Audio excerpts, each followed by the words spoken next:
Breathing. When we practice Zazen, our mind always follows our breathing.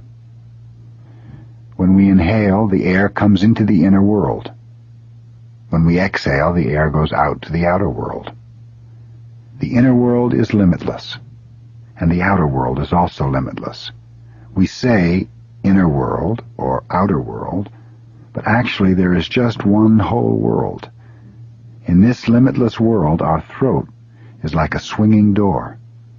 The air comes in and goes out like someone passing through a swinging door. If you think, I breathe, the I is extra. There is no you to say I.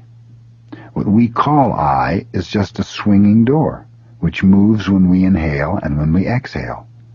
It just moves, that's all. When your mind is pure and calm enough to follow this movement, there's nothing.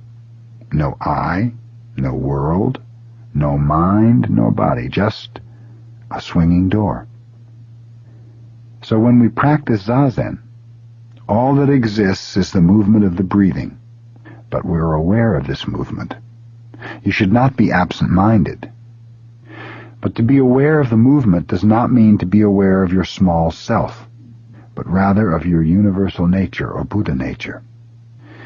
This kind of awareness is very important because we are usually so one-sided. Our usual understanding of life is dualistic. You and I, this and that, good and bad. But actually, these discriminations are themselves the awareness of the universal existence. You means to be aware of the universe in the form of you, and I means to be aware of it in the form of I. You and I are just swinging doors. This kind of understanding is necessary. This should not even be called understanding. It is actually the true experience of life through Zen practice. So when you practice Zazen, there's no idea of time or space. You may say we started sitting at 5:45 in this room. Thus you have some idea of time, 5:45, and some idea of space in this room. Actually, what you are doing, however, is just sitting and being aware of the universal activity. That is all.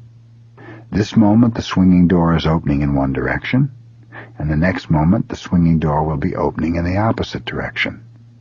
Moment after moment, each one of us repeats this activity.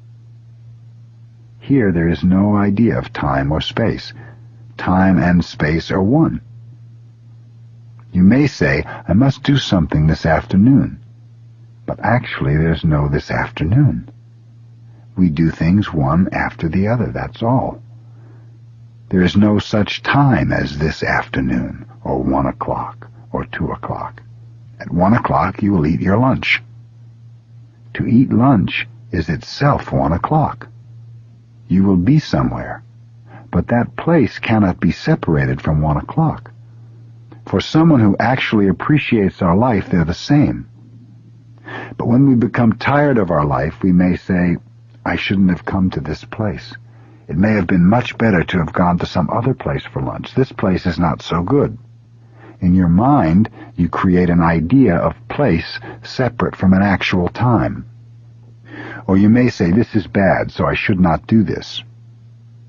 Actually, when you say, I should not do this, you are doing not doing in that moment. So there's no choice for you. When you separate the idea of time and space, you feel as if you have some choice. But actually you have to do something, or you have to do not doing. Not to do something is doing something. Good and bad are only in your mind, so we should not say this is good or this is bad. Instead of saying bad, you should say not to do. If you think this is bad, it will create some confusion for you. So in the realm of pure religion, there is no confusion of time and space or good or bad. All that we should do is just do something as it comes.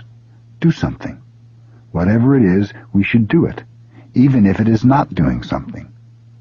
We should live in this moment. So when we sit, we concentrate on our breathing, and we become a swinging door, and we do something we should do, something we must do. This is Zen practice. In this practice, there's no confusion. If you establish this kind of life, you have no confusion whatsoever.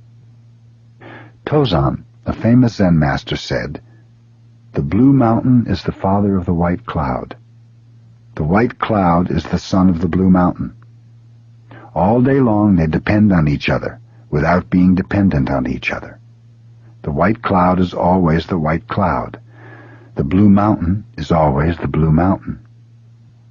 This is a pure, clear interpretation of life. There may be many things like the white cloud and blue mountain. Man and woman, teacher and disciple. They depend on each other. But the white cloud should not be bothered by the blue mountain. The blue mountain should not be bothered by the white cloud. They're quite independent, but yet dependent. This is how we live and how we practice Zazen. When we become truly ourselves, we just become a swinging door, and we are purely independent of, and at the same time dependent upon everything. Without air we cannot breathe. Each one of us is in the midst of myriads of worlds. We are in the center of the world always, moment after moment. So we are completely dependent and independent. If you have this kind of experience, this kind of existence, you have absolute independence. You will not be bothered by anything. So when you practice Zazen, your mind should be concentrated on your breathing. This kind of activity is the fundamental activity of the universal being. Without this experience, this practice, it is impossible to attain absolute freedom.